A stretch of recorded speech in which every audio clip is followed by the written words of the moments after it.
CashFlow Diary Podcast, episode 301. Welcome to yet another exciting episode of the CashFlow Diary Podcast, the podcast that teaches you insider tips, tactics, and strategies for creating leverage streams of cash flow into your life. Learn from top-performing entrepreneurs, business owners, investors, and thought leaders from across the globe as they share their secrets to success. Like what you learn on this and other CashFlow Diary podcast episodes? Go to learninvestingnow.com and sign up to receive powerful tips and information that will help you succeed as an entrepreneur and investor. Now, here's your host, investor, entrepreneur, business owner, educator, speaker, author, and master facilitator of Robert Kiyosaki's cash flow game, Jay Massey. All right, ladies and gentlemen, welcome to another episode of the CashFlow Diary Podcast. I'm your host, Jay Massey, and welcome to another episode where you are going to learn something. So what does that mean today? Well, today it means you're going to learn the secrets of growth, right? Exponential growth. What do I mean by that? What about doubling your revenue? Would that be awesome? What if you could do that in 3 years or less? Well, I happen to have with me today a person who knows how to help you do those types of things and more. And he's recently authored a book whose title I absolutely love. You ready for this? Meetings Suck. Now, it doesn't mean what you think, but we're going to learn about that as well as him as we continue through today. Now, interestingly enough, one of the interesting things that I find is the fact that he's already done the growing thing. He's helped companies. Have you heard of 1-800-GOT-JUNK? Now, all of you fix and flippers, I know you have. So make sure that you're paying attention. If you've been looking to grow, if you want to know how to do it, this is the episode for you to tune into. I have with me none other than Cameron Herold. He's been an international speaker and author, as I have already stated, but now you and I get to ask him some questions to find out what we can do to make sure that our business grows too. Cameron, you there? Hey, Jay. Thanks for having me. I am so glad that you are here because you know we want to know how to grow. All right, let's do it. Okay, good. Now, before we get that far, I have to ask you the same question I ask everybody else the first time that they're here. Simply put, I tend to look at today's entrepreneurs a lot like yesterday's superheroes. So, Batman, Robin, Wonder Woman, the Hulk, all of these people. I think entrepreneurs and superheroes have a lot in common. Chief among them, occasionally we get dressed up. We use our superhuman strengths or at least we feel like they're superhuman from time to time, to increase the quality of life of other people, save them, and providing our products and services, et cetera, et cetera. But also like superheroes, entrepreneurs have a beginning. Before Spider-Man was, slinging from buildings, he was just a photographer. So what we want to know is before you were the pivotal CEO or COO that you've been, and before the consultancy, before the books, before all of these things, who is Cameron Herold? I'm a small town kid from Northern Ontario in Canada, and I was groomed to be an entrepreneur. From a very, very young age, I was taught that having a job was a bad idea, a bad deal, and that controlling your own destiny, controlling your time, and being an entrepreneur was a much, much better way of life. And I was literally groomed from probably 7 years old to be an entrepreneur. So today, my brother, my sister, and I each own our own companies that we've started. My dad was an entrepreneur. Both my grandfathers were entrepreneurs. My wife was an entrepreneur, her brother is an entrepreneur, and her mom and dad were both entrepreneurs. So it's all I've ever really known.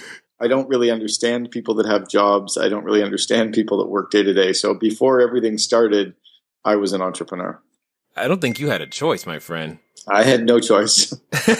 I'm like, okay, I've never heard somebody with that strong of everybody. I mean, like everybody was doing something other than the 9-to-5 job. No, I even did a TED talk on this 6 years ago about raising kids to be entrepreneurs. I have a main talk that's on the main TED website. It's been there for 6 years about raising kids as entrepreneurs. And I literally have always been doing entrepreneurial ventures. My first one, I was 7 years old. Well, okay, so what was the one at 7? At 7, I was going door to door. I was at a dry cleaner. So I was taught at a very young age to be entrepreneurial and spot opportunities and spot, a quarter on the ground, you pick it up. So you spot an opportunity, you capitalize on it. I was at a dry cleaning store and there was a sign on the wall that said, "We will pay you 2 cents for every coat hanger." So they used to, back in the early 70s, they would pay you to bring old coat hangers back in, and they would recycle and reuse those coat hangers. So I got on the yellow pages and sat down with a long extension cord phone and started phoning all the dry cleaners and negotiating with them. And I got one of them up to 3 cents per coat hangers, which is more than they wanted to pay, but they knew I was a kid. So I learned how to negotiate. And then I went door to door in the neighborhood collecting coat hangers from all of my neighbors when my mom thought I was out playing with my friends. Okay. That's awesome. That I love it. I love it. And for those of you that are wondering, an extension cord phone is, well, before the phone you have now, there was a cord that was actually attached to it. I know you may not have seen one of those. It's a rotary dial phone with a long cord. That was a remote control, or remote phone was the one that had the 20-foot cord.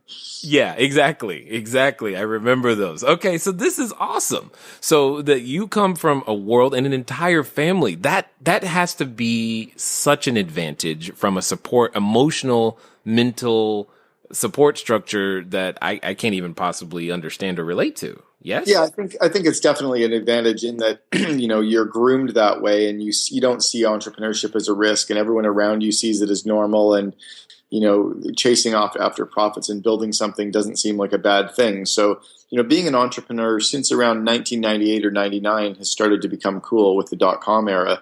But really, prior to that, being an entrepreneur was almost vilified. Being profit-centric you were looked at as being greedy and capitalist. So it's only been less than 20 years that being an entrepreneur has actually really been cool. So I grew up in an era where it wasn't cool, and at least I felt normal because I was surrounded by people. Right. Yeah, there was no Starbucks coffee shop where people hung out with man buns and discussed the profit. Got it. Not at all. Now it's really cool. But back then I was just like, I was some outcast. I had to. So that part was good. And then being able to learn the lessons and learning the lessons from people that I respected and seeing them and absorbing it was easier. I think that the downside was, I maybe missed some opportunities to have fun as a kid. And I probably grew up more serious than I needed to because I was always doing all these entrepreneurial ventures instead of out being a kid. Yeah, well, okay. So let's talk about that, though.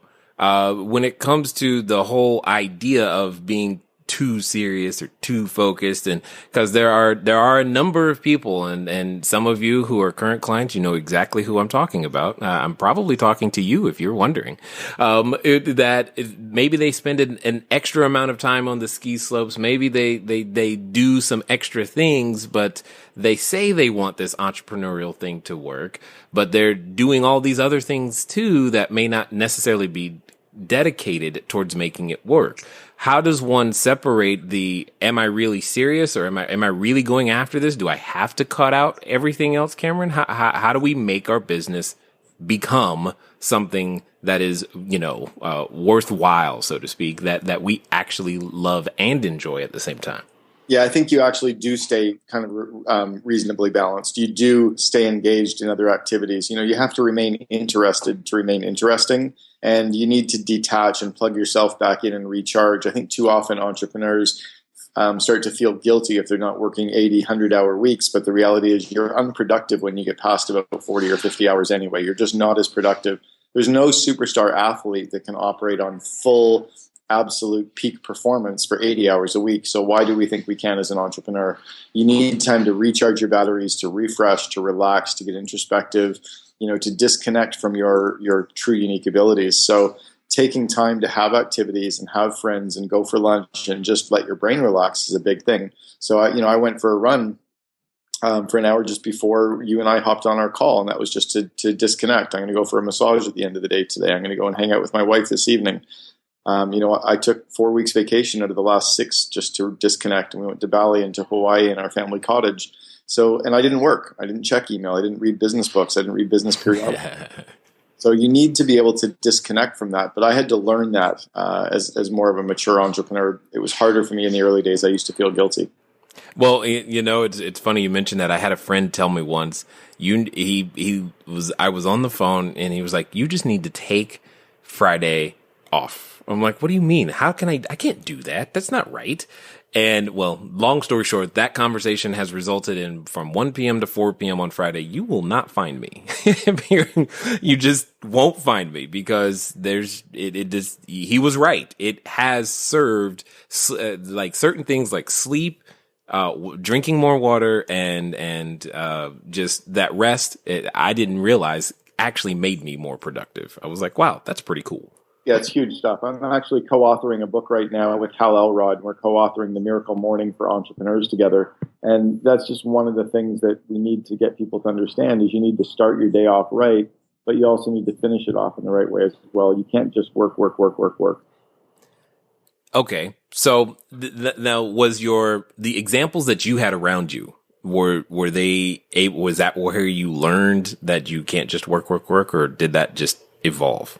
No, I did actually. And interestingly enough, I think I saw two sides of the coin from a few of the people around me. So my father was very much a hard worker. However, he played golf every single Saturday morning at 7 a.m. and was home by 11. Every Wednesday, he was at, quote unquote, the doctor's office, but everybody knew that was the golf course, and he would leave Wednesday at 1 o'clock and go to the doctor's office. And his employees and staff all knew as well, but they were glad to get him out of the office. Get him out of here. We can relax. So he would de-stress, and he would always go on a couple of vacations every year with just my mom, and then he would go on a couple of vacations with the kids, and he didn't have a cell phone, and he didn't read business books. He played, he hung out, he had drinks with friends, and he relaxed. And but when he worked, he worked. He didn't futz around and spend time on social media and spend time on the projects that didn't matter. He was very focused. So I got to see both sides of that for sure. Got it. Okay, so now that we're talking about work, there are many who I know that are listening who are trying to figure out, because I know this was a challenge for me when I first started years ago, was, okay, I know what to do in a job because I'm told.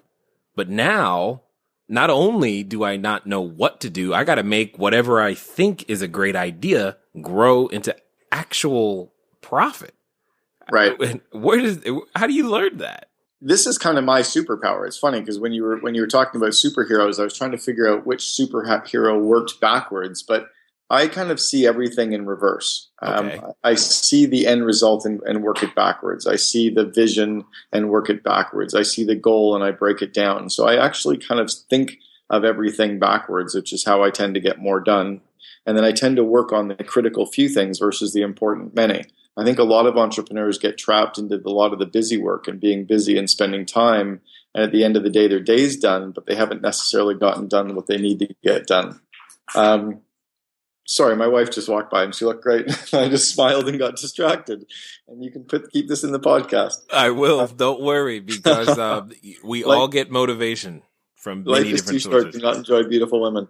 So my superpower, I think, is seeing those things and working them backwards. And I think a lot of people just wake up in the morning and try to make their business bigger instead of doing what I outlined in my first book, Double Double. Chapter 1 is all about putting this vivid vision and describing your company in vivid detail 3 years in the future, describing every aspect of your company as if it's already come true, and then figuring out, how do I work it backwards? What things do I do? Almost like building a home or a jigsaw puzzle. If you're building a jigsaw puzzle, you look at the picture on the box, and then you do the corners and the sides, and then you build in from there. Well, you should build your business the same way. Got it. Now, there's something you said that I think some people may have missed. You dropped the concept of you focus on the critical few tasks versus the important many tasks. So as an example, this morning, the very first thing I did this morning was I thought about what are the top 3 things I need to do today. Mm-hmm. Using an app called Commit to 3, I committed to those top 3 business things to one of my best friends, Joe Polish, and Joe sent me, using the same app, his top 3 for his business day today as well. Then I sent my top 3 personal goals to a friend of mine, Gordy Buffton, and Gordy sent me his top 3 personal goals for today as well.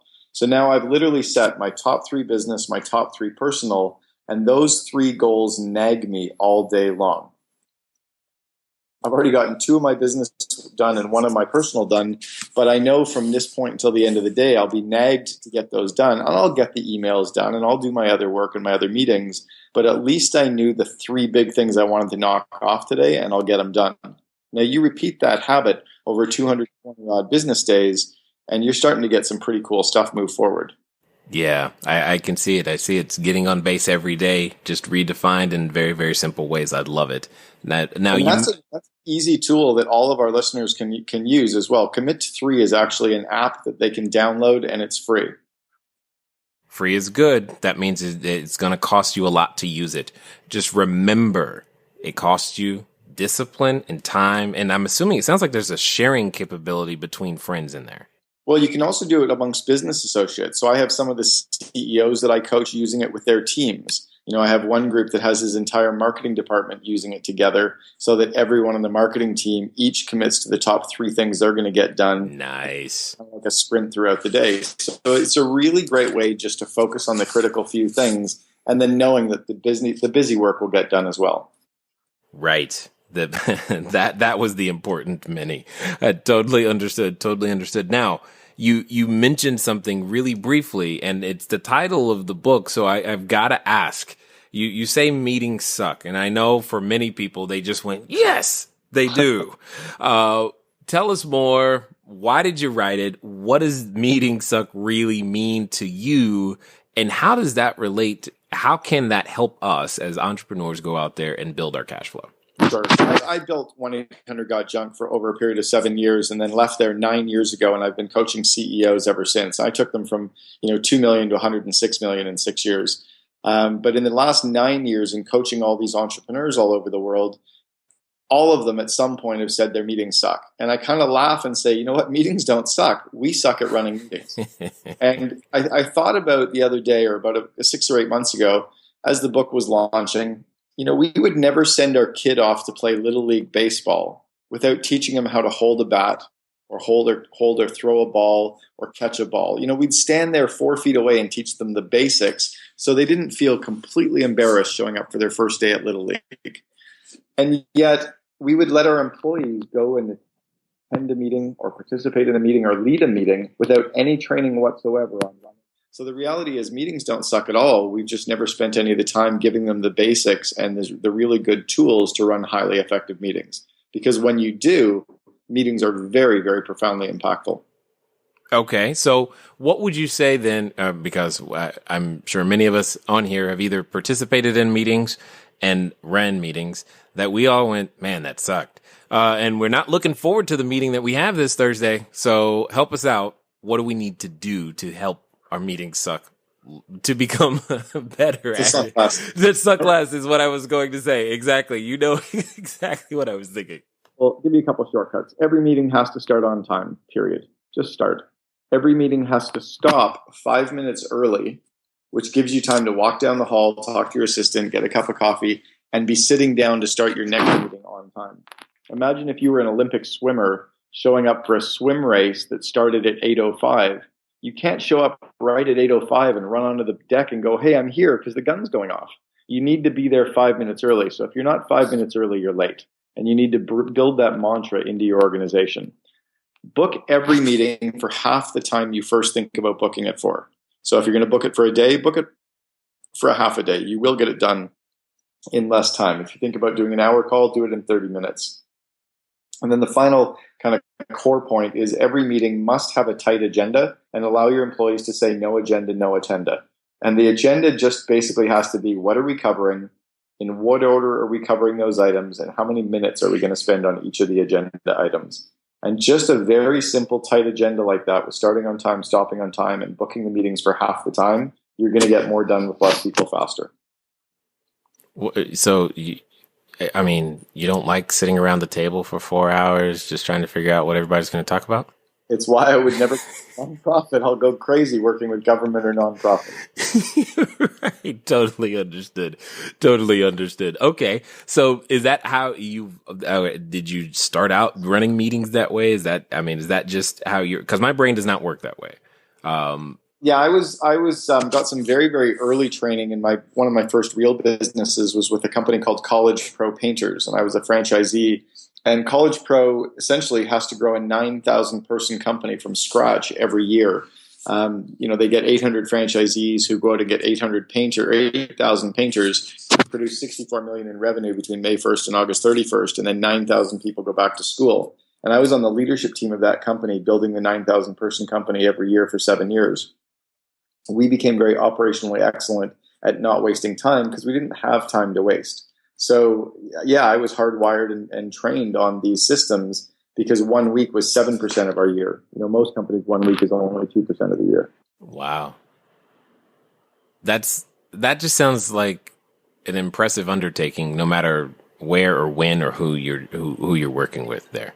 Oh yeah, no, we're like operationally, and it's where some of my strengths come from. Is I'm amongst the dust in the world at interviewing, hiring, selection, culture, time management, operations, execution, because we had to do it. There's not a lot of companies anywhere that add 9,000 people a year for 7 years in a row. So you just learn that you only have 3 resources: people, time, and money, and you can't squander any of those. Wow. Got it. So let me ask this question then, because you're touching on subjects that I know that are pain points for many, especially real estate investors, because every time we're in a deal and every time we want to scale or grow, we have to expand our team and our capabilities and resources, people, time, and money. And there's a lot of people involved in pulling one building together. What would you say are the top mistakes you've seen most people make when it comes to hiring folks? As you've heard me say before, and I say again, you're not going to be able to make your dream come true by yourself. Wealth is a team sport.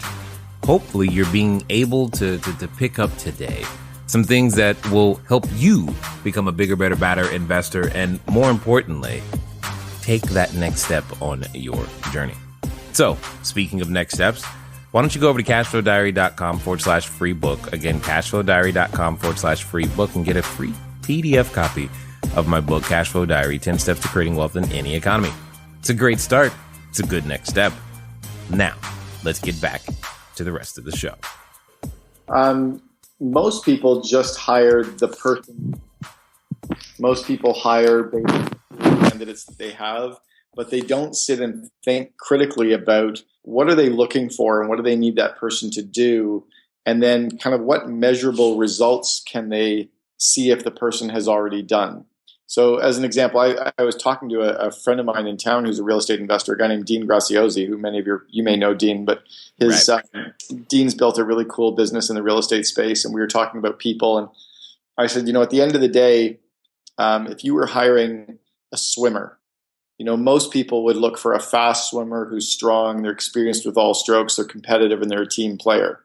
But I said, that could get you a 10-year-old. Now, if you're looking for a really measurable result on a swimmer, you'd look for someone who has won Olympic records, who's broken world records, who's won individual and team races, and then you actually go out and interview and find people and recruit people who have done it before. So most people simply hire someone who is in front of them, who is strong on the surface, but maybe has never done it before. So you need to sit down and find out, what do I need them to do? And then where do I find those people that have already done it, instead of just putting a job posting up? The next part of that is most people who are looking for jobs, like on Monster or Craigslist or industry job boards, those are the B and C players. A players are never looking for a job. A players have never had to look for a job. They get poached. So you need to figure out where the A players are, make sure that they've done the work you need them to do, and then you need to go and poach them to bring them into your organization. Ooh, love it. I love it, because I'm sitting here thinking about some of the best individuals that I've poached now, and that's exactly how it was. They weren't necessarily looking for something at the time, but they're still here, and that's what's awesome. Yeah, if you sit down and say to them, "Hey, I'm looking for someone to do this and do this and do this and do this, and I'm pretty sure that you've done all those 4 things before, and our culture rocks. Do you want to come and join me?" They start smiling and going, "Oh my God, that sounds like my dream job." Got it. Yeah. But most people don't start with the end in mind, right? Again, I reverse engineer everything. So I always think about, what do I need the person to do? And then where do I find the people who have already done it? And how do I recruit the people that have already done it? Because I know they'll be able to get it done. So, okay. All right. I'm hearing this wisdom and I'm with you 100%. I've bumped my head on most of these things that you are bringing up. How does someone today, I mean, in my opinion, and I've said this before, when I look at the marketplace, the barrier to entry is willingness, period. That's the barrier to entry when it comes to wanting to make a business happen. However, we lack so much in skill set and knowledge and wisdom and all of these other things that you were clearly have in abundance all the way from 7 to now. How does one face that and go, yes, I'm going to throw my hat in the ring and actually get started? Thank you for asking this question, because this is where, and I mentioned this in my TED Talk, this is where the school system fundamentally messed up almost every human being in North America. Oh, hold on. Can you say that again? Because somebody was running on the treadmill, washing dishes, and wasn't paying attention. Okay, so the school system fundamentally messed up almost every kid in North America over the last 100 years, and here's why. They told us that the only smart kid in the room were the kids who got the A+, or the 98% averages on the test, and they said everybody else wasn't as good.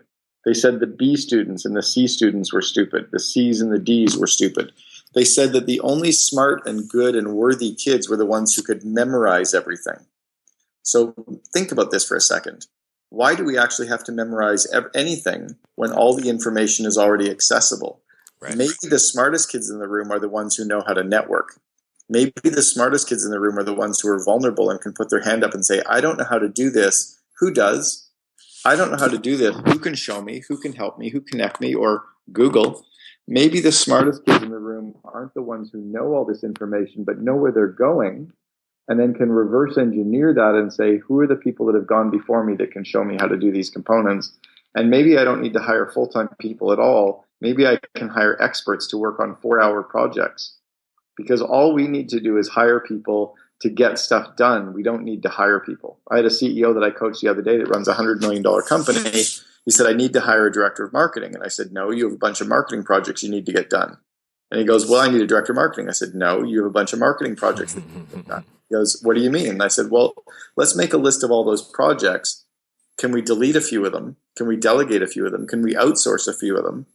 Or do we have enough left over that it makes up to a full-time job? What it turned out to be is he needed about 3 or 4 contract people for about 10 hours a week. He didn't need a full-time person at all. Right. And if employees or people that are listening are thinking they have to know all this stuff, that's because the school system said they had to be the smart person in the room. But maybe they don't have to know it. Maybe they just have to know what they need to get done and find the other kids in the room that know how to do it and get them to do it for you. Maybe we could have collaborated and everyone worked together on the test, and maybe we all could have gotten an A. I know, right? Man, chemistry is coming to mind right now. I cheated in almost every class in high school. The only way to get through, and I still got a C-. Right. It's like, dude, come on. But no one's ever asked me for my transcript, so it really doesn't matter, right? Nobody ever asked. I know. But I felt like a failure for my 12 years in school and my 4 years in university. I felt like a complete failure because I was never a smart student. Hold on. You actually, okay, so I started the university. I just I was like, this is not me. So you actually finished? Yeah, I took 4 years to do a 3-year degree, and I wasted 2 of them because I was running a fraternity, and I was managing a business, and I was running a bar, and I was on the university ski team. So I got more out of university by being in clubs and engaged and networking and running businesses than I actually did from the courses themselves. Well, and this brings up an interesting conversation. I mean, being surrounded by so many entrepreneurs, what was the impetus to even go? Yeah, it was probably a lack of actually sitting down and talking about what I really wanted to do and just doing what everybody was doing. I think if I was to have approached it today, I probably wouldn't have gone. I would have just gone off on my entrepreneurial ventures. Yeah, that's kind of what. Yeah, okay, that makes more sense. I could have lived with a few 20-year-olds and parties just as fun and had just as much of a good time and and made money and had no debt, right? Right. It would have been cheaper. Totally understood. So now, because you've been surrounded, I'll say your entire life, by this information, by the understanding. You've got the support group built in. Most people, those listening and otherwise, don't. And we have to learn to build it. How important has mentorship, advisors, compatriots exactly been for you to actually make it? How important is that for the entrepreneur today? I think that's very important, but I think we have a tool or a number of tools at our disposal that we did not have 10 years ago and further back, and that's social media. So prior to 10 years ago, really, when Facebook was launching 10 years ago and Twitter launching 8 years ago, and we didn't have the social tools to be able to connect ourselves with the masses and with the one degree of separation from everyone. So the only way we could get to know people was at the pub or in our sports or in our communities. So our networks were much smaller. So you had to become, so it was about being smarter or being very connected to a hyper smart group, a smaller group. Now you can actually, as long as you're vulnerable and post something, you can say, I don't know how to do this. Who does? Because as we grow up in this world, we're all kind of hardwired to help individuals. 99.9% of us want to help somebody on a daily basis. We're just hardwired that way. So when somebody says, I need help, we're willing to help them. But most people don't ask for help. Because I think in a lot of ways, again, the school system messed us up, that we feel like if we say we don't know how to do something, we look like a failure. Instead, imagine if you posted something saying, I don't know how to do this. Can anybody introduce me to somebody who does? Maybe now you look like the hero because you've asked for help and someone was willing to use their strength to help you. You know what, Cameron, it's like, I try to say those same things and because there's a lot that I know that I don't know how to do, but it doesn't matter because I know I can go find the people. Yeah. And I intentionally stay ignorant in some areas for that purpose. It's like, look, you're going to do it bigger, better, faster than I would anyway. Yeah, I don't want to actually learn a lot of the internet marketing tactics because I know there's experts out there. So why should I spend? What I should do though is spend my time getting to know who they are. So instead of trying to learn it, what I want to do is learn who knows it. So I've spent a fair amount of money in the last few years joining some groups and networks just to plug myself into the right groups. So as an example, I'm part of the Genius Network. I'm part of Mastermind Talks. I'm part of Maverick. I'm part of Strategic Coach. I go to the EO and YPO chapter events. Like I'm very, very plugged into these entrepreneurial networks and communities. And I don't want to be the smartest person in the room. I want to go in and tell people what my goals are, tell them what my vivid vision is for my company 3 years out, and let them help me reverse engineer it. So as long as I'm always talking about where I'm going, the smart people that I'm getting to know will help me get there. Indeed. I love it so much. Now, one of the things, okay, because you brought up this topic, so you open the door. I want to walk through.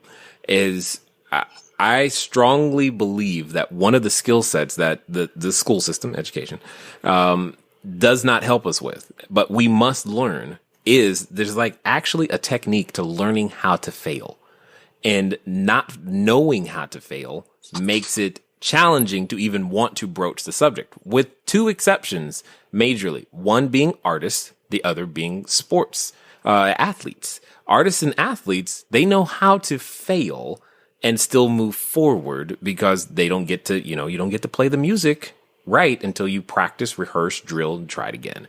You don't get to do the play right until you practice, drill, rehearse, try it again. I don't know how many times you fell off the skis, but I'm assuming you didn't go down perfectly all the time. I fell a lot. I broke a lot of bones. One of the things about artists and sports is there really is no perfect. You can always have done better. And athletes and artists learn and musicians learn in the early days that there is no such thing as perfect, and no one can judge you and say that you're not perfect because you can always keep improving. And I think that's where people need to learn that in the rest of our lives is failure is really just a construct. It's not anything. No one has the right to say whether you passed or failed. And I think that's kind of where I think the school system again failed us is what they should have done was taught us to learn, taught us to collaborate, taught us to research and find information, taught us to pull together the reports, taught us to work together as a team, taught us to leverage everybody's strengths. And then maybe if we could even pick the stuff we wanted to learn about, we would have enjoyed learning. But they didn't do it that way. They said, sit down and memorize the War of 1812 and why. Do we really care? Like, it doesn't matter, like, how many beads were used to purchase Manhattan, or like, who cares? Like, I want to learn about X and be hungry for the sake of learning. So I think the people that need to realize this part on failure now is there's no need to fail as an entrepreneur. There's no need to fail in the real estate business when you can turn to others who are 60, 70 years old that are dying to give back and share their wisdom if just somebody would ask. And we're almost doing a disservice to those people who want to help by not asking for their help. Oh, okay. I did this earlier. I got to do it again. Say that again, because I need to make sure people understand that. I've been asked from time to time, Jay, what's your secret? How did you do the things you do? And I'm like, it's not because I'm great. It's because I ask a lot of people questions until I find the answer. But I need you to say that again, because that is so important when it comes to being able to make forward progress, is knowing who to ask. Yeah. And so I only learned this a couple years ago, and it was that there's a bunch of people out there that are experts. Everyone in some way is an expert at something. And if we don't ask those people for help on their area of expertise, they don't have an opportunity to feel good about how good they are. They don't have an opportunity to use their expertise and help someone else. So by not asking for help, by not being vulnerable, by trying to be stubborn and figure it out on our own, we're doing a disservice to the rest of the people around us. We like to help others. All of our listeners like to help other people. When we're asked, we enjoy the feeling of helping someone. So why wouldn't we give them the opportunity to help us as well? Indeed. Now, I'm assuming, and correct me if I'm wrong, but it sounds like this is the reason or parts of why maybe the COO Alliance is coming together. Is this the genesis of what you're hoping to achieve with that? Yeah, absolutely. There's so many. I've been a chief operating officer a few times in different companies. Most notably, I was the COO for 1-800-GOT-JUNK. And in all of my time in building companies, there were always groups for entrepreneurs. There was Entrepreneurs Organization and Young Presidents Organization and the Genius Network, and the list goes on. And there were groups for marketers, and there were groups for IT professionals and groups for engineers, but there was never any groups or masterminds or networks for the second in command. It was kind of the misunderstood role, but it was a key role, almost the yin and yang role in the organization with the CEO, but no one had ever created an organization exclusively for the second in command, the VP operations, general manager, et cetera. So I've put together what I call the COO Alliance, and we're having multiple events per year in Scottsdale, and people select 3 of the 4 events to come to. So that's exactly why I put it on, was I recognized that we needed to have that space for them to go to and learn from each other and share information and share ideas and best practices. Absolutely love it. Here's something I also believe very strongly. I believe that there's so much wisdom that is in a group like that you can't actually put it all in a book. You kind of got to be there in order to grab it. Would you agree? Yeah, and that's even why I'm not really the core of that group. In a lot of groups, you have kind of the thought leader.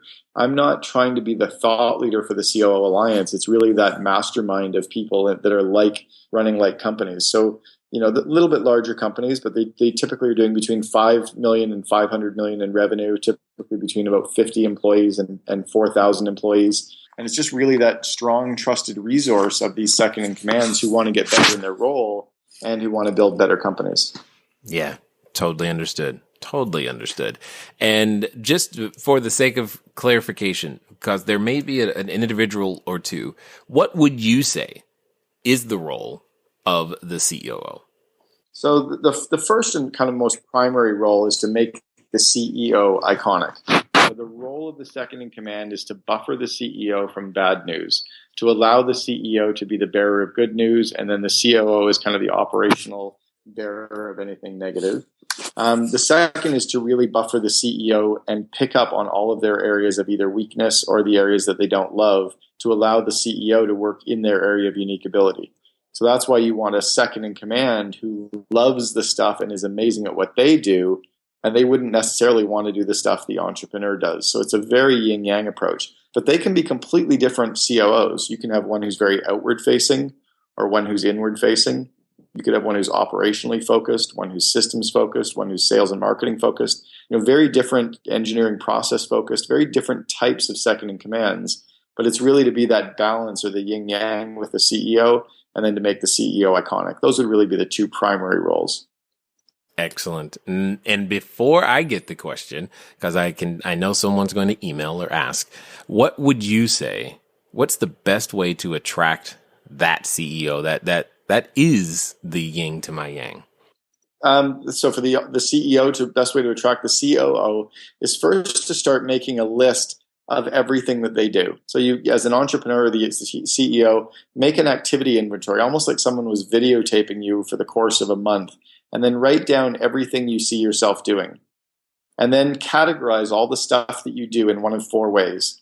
I for incompetent, C for competent, E for excellent, and U for unique ability. So incompetent is you suck at it. Competent is, I'm okay at it. Excellent is I'm really, really good at it, but I don't love doing it. And unique ability is I love doing it. I get energized by doing it. When people watch me, they get energized.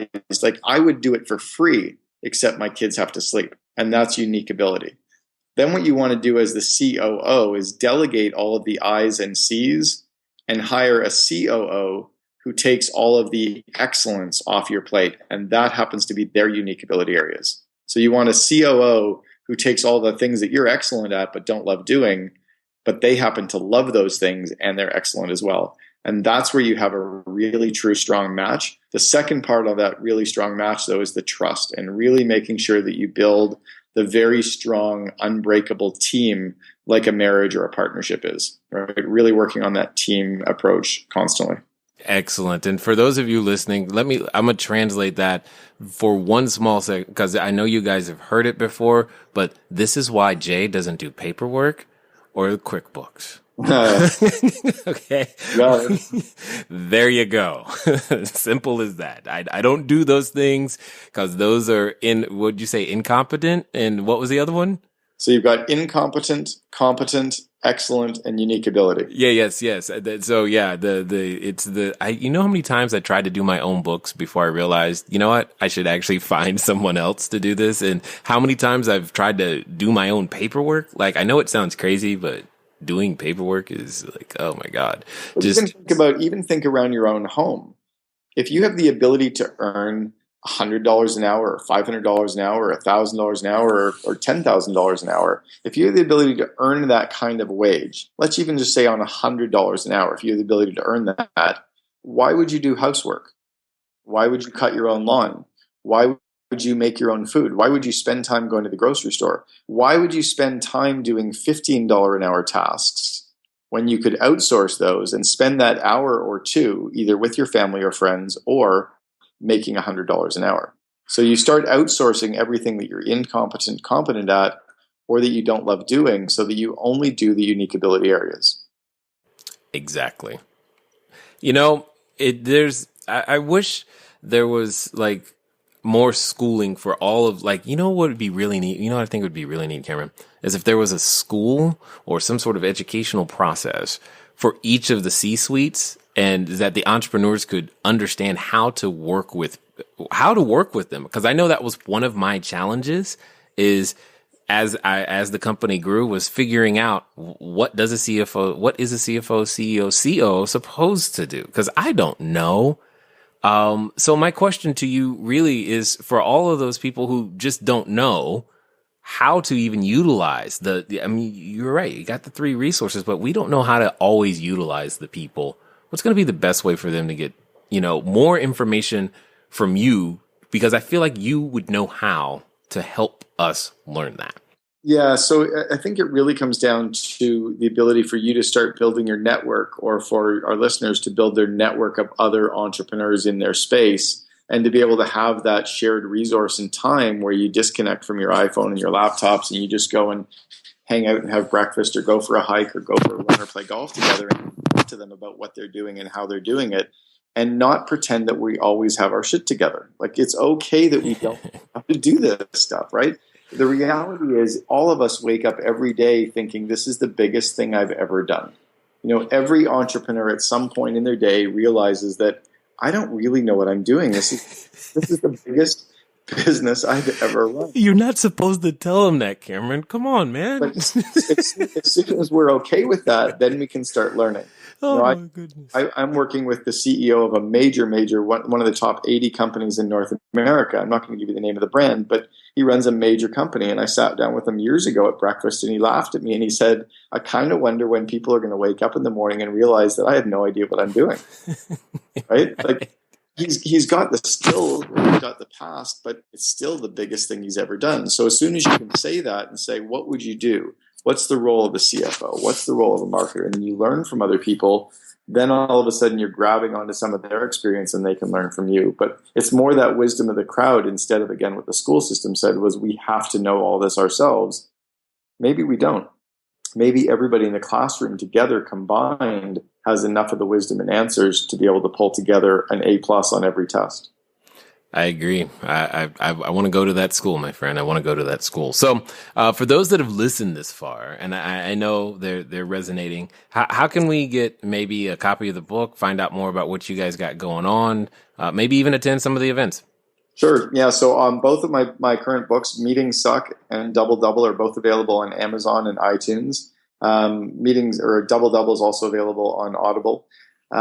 We also have all of my videos of my 4 speaking events are available at CameronHerold.com. And then if any of your larger companies are interested in the COO Alliance, they just simply go to the COOalliance.com. Excellent. All right. So final question here. When I look at, the world we're everybody, we grow up, we change, we become bigger, better. But as we go through that process, Cameron, there's that point where we go, hey, I want to do this entrepreneur thing. I want to be one of them, but we've got that voice as our constant companion in the back of our head. And I know you've done battle with that voice. You've heard it before. It's been there in the morning and late at night. It said things like, you don't even know what you're doing, dude. But yet you've managed to do battle and win. So for a moment, let's pretend that in the next 24 to 48 hours, that the person listening right now who's having that battle right this second will do exactly, and I mean to the letter, what you suggest. What would you ask him or her to do? Start today. Write down what you want your business to look like 3 years from now. Kind of follow the transcript of the double doubles exercise, the vivid vision, and then share it with everyone around them. Share it with their friends, share it with their peers, share it with coworkers they currently work with. But show everyone what your business looks like 3 years in the future, and then just say to people, how can you help me make it happen? And just trust that you'll figure it out as you go. It's almost like climbing up the stairs at night in a building where you can only see one step ahead of you.